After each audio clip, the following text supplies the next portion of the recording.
दोस्तों, क्या आप लोग मल्टीपल लोन डिफॉल्ट के शिकार हो गए हैं? दोस्तों, क्या अब लोन रिकवरी एजेंट्स आपको बार बार परेशान कर रहे हैं और बार बार हैरान कर रहे हैं? यहां तक कि फोन कर करके भी आपको दुखी किया जा रहा है। आपकी जिंदगी को पूरी तरीके से अशांत किया जा रहा है दोस्तों। जी हाँ दोस्तों, अक्सर कर जिनके लोन डिफॉल्ट हो जाते हैं, लोन कंपनियां या उनके लोन रिकवरी एजेंट्स लोन धारक के साथ ऐसा ही व्यवहार करते हैं। दोस्तों, कई बार लोग करते क्या हैं, लोन रिकवरी एजेंटों से तंग आकर या फोन कॉल से तंग आकर लोग अपना फोन बंद कर लेते हैं और लोग अब उस जगह को ही छोड़कर चले जाते हैं, एक शहर से किसी दूसरे शहर में बस जाते हैं। और दोस्तों, कई कई बार तो स्टेट भी चेंज कर देते हैं। मतलब आप ये समझ लीजिए कि कंपनी के साथ पूरी तरीके से कम्युनिकेशन तोड़ लेते हैं। तो दोस्तों, क्या ऐसा करने से हमारी समस्या का समाधान हो जाएगा? दोस्तों, कई कई बार लोगों के सवाल भी आते हैं कि सर, हमने एड्रेस चेंज कर लिया है या व्हाट्सएप नंबर हमने अपना चेंज कर लिया है या अपना फोन नंबर बंद कर लिया है, तो इससे हमें कोई परेशानी तो नहीं होगी? तो दोस्तों, ऐसे सवाल जब लोगों के मन में उठते हैं तो दोस्तों ये चीज हमारे दिमाग में भी आती है कि हाँ, आखिरकार इस परिस्थिति से कैसे निपटा जाए दोस्तों। लेकिन आपको मैं ये बताना चाहूंगा कि इस परिस्थिति से निपटने का पूरी तरीके से एक मास्टर प्लान है। लेकिन वो मास्टर प्लान तभी सक्सेसफुल होगा जब आप इस वीडियो को पूरा देखेंगे।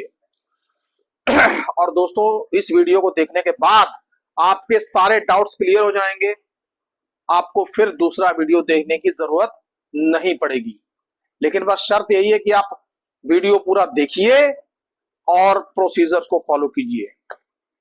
दोस्तों, अक्सर कर आपने देखा ही होगा कि आजकल हमारे देश में क्रेडिट कार्ड्स डिफॉल्टर्स की संख्या या अनसिक्योर्ड लोन्स डिफॉल्टर्स की संख्या बढ़ती चली जा रही है। और दोस्तों, इसका कारण यह है कि बढ़ता हुआ लाइफस्टाइल। दोस्तों, जिस तरीके से ये लाइफस्टाइल बढ़ रहा है, लोग जो है अपने लाइफस्टाइल को ऊंचा दिखाने के लिए कई कई बार कर्ज ले लेते हैं। और दोस्तों, कुछ ऐसे लोग भी हैं जो लोग कर्ज लेते हैं या क्रेडिट कार्ड का इस्तेमाल करते हैं बिजनेस पर्पस के लिए। लेकिन होता क्या है, बिजनेस में लॉस हो जाता है या कई बार किसी के घर पे मेडिकल इमरजेंसी आ जाती है। ये दोस्तों, कई बार ऐसा भी होता है कि कई बार किसी को इमीडिएट फंड की जरूरत पड़ती है, जैसे बच्चे की पढ़ाई के लिए या घर की किसी ऐसी जरूरत के लिए जो कि बहुत ज्यादा जरूरी हो। तो दोस्तों, ऐसे लोगों के साथ यदि कोई समस्या होती है तो दोस्तों वो समस्या जेन्युइन ही कही जाएगी। दोस्तों, वीडियो में आगे बढ़ने से पहले मैं अपनी एक बात फिर से वही कहूंगा कि दोस्तों, यदि आपके लोन डिफॉल्ट हो गए हैं, होने वाले हैं या हो चुके हैं या हो रहे हैं, आपको बिना कुछ कहे सुने किसी से सलाह लिए प्रायर लीगल नोटिस देना होगा। अब प्रायर लीगल नोटिस आपकी जरूरत है, आपकी नीड है।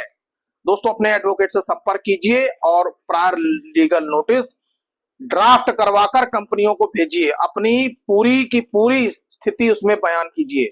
क्योंकि दोस्तों, आपके एडवोकेट जो है प्रायर लीगल नोटिस जो ड्राफ्ट करेंगे उसमें सुप्रीम कोर्ट के जजमेंट, बैंकिंग लॉज, आरबीआई की कुछ गाइडलाइंस वगैरह वगैरह मेंशन करके प्रॉपरली भेजेंगे। क्योंकि दोस्तों, यदि आप खुद से भेजेंगे, आप तो सिर्फ 2 लाइनों की एक मेल लिख देंगे कि जी ऐसा हो गया वैसा हो गया। अब क्या भरोसा है कि कंपनी आपकी की हुई मेल पर रिस्पॉन्ड करेगी? नहीं करती दोस्तों। तो दोस्तों, प्रायर लीगल नोटिस खुद से ना भेजें, अपने वकील साहब से संपर्क करें ताकि वो आपके लिए प्रायर लीगल नोटिस भेज सकें। और हाँ, यदि आपके पास कोई वकील उपलब्ध नहीं है तो दोस्तों, ये काम आप हमसे भी कह सकते हैं। हमारी पूरी टीम आपकी सेवा में तत्पर है। दोस्तों, हमारी टीम लीगल टीम है, वकीलों की पूरी टीम है हमारे पास। आपके लीगल नोटिस के रिप्लाई हो या प्रायर लीगल नोटिस हो या किसी भी तरीके की कोई भी कानूनी प्रॉब्लम हो, मैं और मेरी टीम आपकी सेवा में पूरी तरीके से तत्पर है दोस्तों।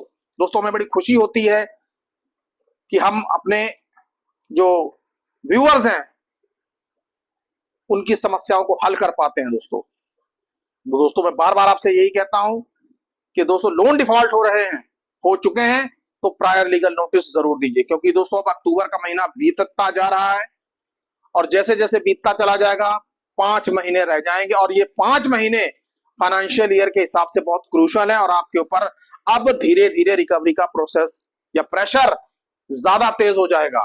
तो आपको अपने लिए कुछ सोचना पड़ेगा और जाहिर सी बात है प्रायर लीगल नोटिस देना पड़ेगा दोस्तों। इससे फायदा ये होगा, आपका लोन विलफुल डिफॉल्टर की कैटेगरी में नहीं जाएगा, आपका लोन फ्रॉड की कैटेगरी में नहीं जाएगा, और धीरे धीरे करके अब जिनके कुछ पुराने भी हैं तो मार्च तक उनको अच्छी सी सेटलमेंट मिल जाएगी, फिर क्या होगा, डेप्ट फ्री। दोस्तों बैक टू द टॉपिक लौटते हैं। टॉपिक अपना ये था कि भाई बंदे ने फोन बंद कर लिया, बंदे ने अपना एड्रेस चेंज कर लिया, तो क्या कंपनी ऐसे आदमी के ऊपर कार्रवाई करेगी? क्या ये करना सही है या गलत है? दोस्तों मैं ये कहूंगा कि सबसे पहले हम बात करेंगे फोन की या व्हाट्सएप की। अगर आप ऐसा करते हैं कि हाँ भाई मेरे को फोन बहुत आ रहे हैं, मेरे को कंपनी बहुत तंग कर रही है, आप व्हाट्सएप पे भी रिस्पॉन्स नहीं दे रहे हैं, तो दोस्तों मैं ये कहूंगा एब्सोल्युटली रॉन्ग, ये गलत है। दोस्तों यदि कंपनियों से आपको फोन आ रहे हैं तो आप अपना फोन बंद करने की बजाय आप ऐसे फोन उठाना बंद कर दीजिए, ट्रू कॉलर का इस्तेमाल करिए और देख लीजिए कि भैया कहां से फोन आ रहा है, पता चल ही जाएगा। क्योंकि मैं आपको एक बात बता दूं, ट्रू कॉलर पे इनके आगे बड़े ही अजीब अजीब नामों से लिखा हुआ होता है, तो आपको खुद ही पता चल जाएगा कि ये फोन कहां से आ रहा है और आपको ये फोन उठाना है कि नहीं उठाना है। मत उठाइए। अब दोस्तों व्हाट्सएप भी ब्लॉक कर देंगे, बंद कर देंगे, व्हाट्सएप बंद कर देंगे तो उससे क्या होगा, उससे नुकसान आपको ये होगा कि मान लीजिए कंपनी आपको लीगल नोटिस भेज रही है, आर्बिट्रेशन का नोटिस भेज रही है, या आपको सेक्शन 25 का नोटिस भेज रही है, और दोस्तों आपको पता ही नहीं कि आपके साथ क्या हो रहा है, आपको पता ही नहीं कि कंपनी ने आपको नोटिस भेजे हैं। जब आपको नोटिस ही नहीं मिलेंगे तो आप किस चीज का रिप्लाई दोगे? और मान लीजिए कल को कंपनी ने केस लगा दिया, केस लगाने के बाद बात पहुंच गई नॉन अवेलेबल वारंट्स तक या प्रोक्लेम्ड ऑफेंडर की प्रोसीडिंग तक, तब आप क्या करेंगे? अब दोस्तों पुलिस है, कहीं ना कहीं से ढूंढ ही लेगी, फिर आप जाएंगे जेल के पीछे। दोस्तों सिचुएशन को वहां तक पहुंचने ही ना दीजिए, व्हाट्सएप ऑन रखिए, कॉल्स आ रही है कॉल तो मत उठाइए, चाहे कोई दिक्कत वाली बात नहीं है, व्हाट्सएप ऑन रखिए, आपको पता चलता रहेगा कि कौन कौन से नोटिस आ रहे हैं। तो नोटिस यदि आपके पास आ रहे हैं तो आप अपने वकील साहब के टच में रहिए और नोटिस के रिप्लाई देते रहिए। दोस्तों होगा क्या? कुछ भी नहीं होगा, कोई समस्या नहीं होगी, आराम से आप जो है अपना काम करते रहिए और नोटिस के जवाब देते रहेंगे तो आप बचे रहेंगे। दोस्तों अब दोस्तों दूसरी कंडीशन ये है कि अब मैंने अपना घर चेंज कर लिया है। दोस्तों यदि आपने घर चेंज कर लिया है, कम्युनिकेशन एड्रेस चेंज कर लिया है, या किसी दूसरे शहर में चले गए हैं या दूसरे राज्य में भी चले गए हैं, तो इसमें कोई घबराने वाली या डरने वाली बात नहीं, क्योंकि दोस्तों आर्टिकल 21 हमें ये आजादी देता है, कॉन्स्टिट्यूशन ऑफ इंडिया का आर्टिकल 21 हमें ये आजादी देता है कि हम जहां मर्जी रहे, जैसे मर्जी जिए, हमें जीने का अधिकार देता है। दोस्तों तो आपका घर चेंज करना ना करना आपके लोन के ऊपर किसी प्रकार का कोई भी प्रभाव नहीं डालता, लेकिन बस शर्त इतनी सी है कि आप कंपनी के साथ कम्युनिकेशन बनाकर रखिए, ताकि आपको ये पता चलता रहे कि भाई कंपनी क्या क्या कर रही है, आपके ऊपर कौन कौन से एक्शन लेने की तैयारी में है, ताकि आप उन एक्शंस का जवाब दे सकें। और दोस्तों मेल आईडी जो है वो भी अपनी एक्टिव रखिए, ताकि कंपनियां आपको सूचित कर सकें और आप उन सभी एक्शंस के जवाब दे सकें। तो दोस्तों घर चेंज करना या फोन बंद करना, कई बार रिकवरी एजेंट्स लोगों को डरा देते हैं, धमका देते हैं कि तूने घर चेंज कर लिया, अब तूने फोन नंबर चेंज कर लिया, अब भैया तेरे पर 420 का केस होगा, तू जेल में जाएगा। दोस्तों कोई जेल वेल नहीं होती, कोई जेल नहीं होती, कोई भी किसी प्रकार की कोई इन फोन नंबर चेंज करने पर या बंद करने पर कोई कानूनी कार्रवाई नहीं होती। लेकिन कानूनी कार्रवाई कब होती है? जब आप फोन बंद कर लोगे, व्हाट्सएप बंद कर लोगे, तो जब कंपनी आपको नोटिस भेजेंगे और आप उनके रिप्लाई नहीं दे पाओगे, तब कार्रवाई आपके ऊपर उन नोटिस के बेसिस पर होगी। तो दोस्तों फोन कॉल्स से मत डरिए, मत उठाइए, बेकार है, जाने दीजिए, लेकिन अपना व्हाट्सएप ऑन रखिए, मेल आईडी ऑन रखिए, घर का पता आपने चेंज कर लिया है कोई बात नहीं, कंपनी को आप नहीं बता रहे हैं कोई बात नहीं, लेकिन आजकल इलेक्ट्रॉनिक मीडिया का जमाना है, तो आपको नोटिस जो है आपके व्हाट्सएप पे भी आ सकेंगे, आपके मेल पे भी आ सकेंगे।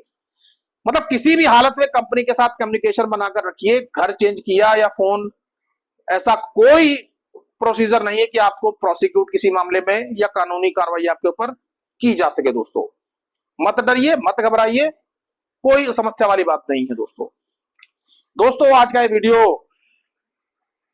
फोन बंद, एड्रेस चेंज हो गया हो या आपने शहर ही छोड़ दिया हो, इस तरीके के सवाल लोग करते हैं, पूछते हैं कि सर ऐसा यदि हो तो क्या होगा। तो दोस्तों आपको ये वीडियो कैसा लगा कृपया कमेंट बॉक्स में कमेंट करके हमें जरूर बताएं। दोस्तों सुखी रहिए, स्वस्थ रहिए, जय हिंद, जय भारत।